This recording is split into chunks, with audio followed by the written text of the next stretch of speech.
Баршаңызға сәлем достар, сіздермен бірге Таңшолпан. Бүгін біз осындай өте үлкен гигантский булочка дайындаймыз. Ол үшін сүтті газге қойып, құм шекерімізді, майымызды салып, қайнатпаймыз, қатты ысытпаймыз. Құм шекер мен май ерігенше сәл жылытып, ыстықтау қылып ерітіп аламыз. Оттан өшіріп, оны кішкене суытып, үстінен осындай мұздай су құйып, дрожжымызды саламыз, жақсылап араластырамыз. Одан кейін ұнымызды қосып, шым-шым тұз салып жібереміз. Ұнымызды қосып, жақсылап жұмсақ қамыр илейміз. Егер қамырыңыз қатты болып кетсе, онда булочка қатты болып қалады. Жұмсақ болса, кейін көтерілген соң ол қамырыңыз басылып қалуы мүмкін. Сондықтан жұмсақ, қолға жабыспайтын әдемі қамыр илеп қоямыз. Оны 1 сағатқа қоямыз, осылай көтеріледі. Өте жұмсақ болды. Оны мен 2-ге бөліп, жартысынан үлкен булочка жасаймын, жартысынан майда булочка жасайтын боламын. Сіздерге осындай майда булочка жасасаңыздар болады. Қамырымызды жайып, осылай дөңгелектеп ораймыз, оны майда бөліктерге бөлеміз.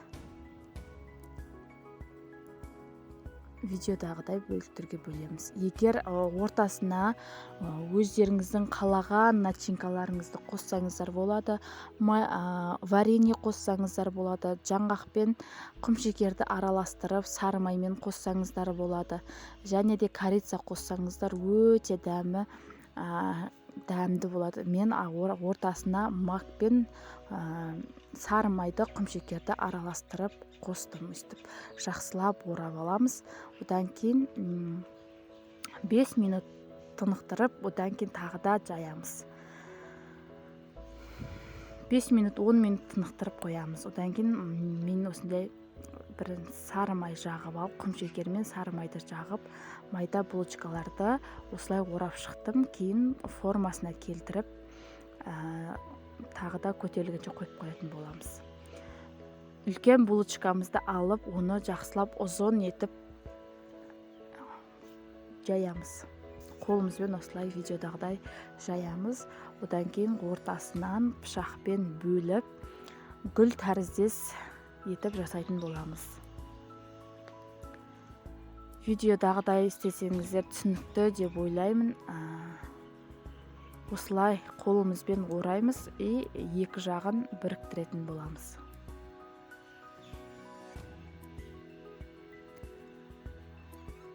Ортасына қалаған начинкаларыңызды қоссаңыздар болады.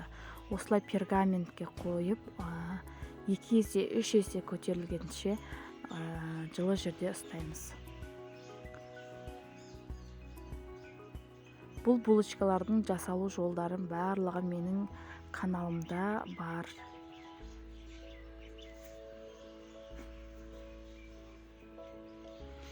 Өте дәмді, өте жұмсақ, мақта сияқты болып шығады. Сіздерге жасап көруге кеңес беремін. Өте дәмді болып шығады. Егер начинкасын жақсылап әдемі начинкалар қоссаңыздар, вообще әдемі болады. 2 есе көтерілді, үстіне жұмыртқаны жағып, мен осындай жаңғақ септім бетіне, жартысына құм шекер септім. Өздеріңіздің қалаған мак сепсеңіздер де, күнжіт сепсеңіздер де болады. Нәтижесінде осындай өте жұмсақ, өте дәмді, әрі тойымды керемет булочкалар шықты. Сіздерге ұнаған болса, мен өте қуанышты боламын. Сіздерге көмегін тигізген болса, мен өте қатты қуанып қаламын. Менің каналыма тіркеліп, лайк басып, комментарий қалдырып кетуді ұмытпаңыздар.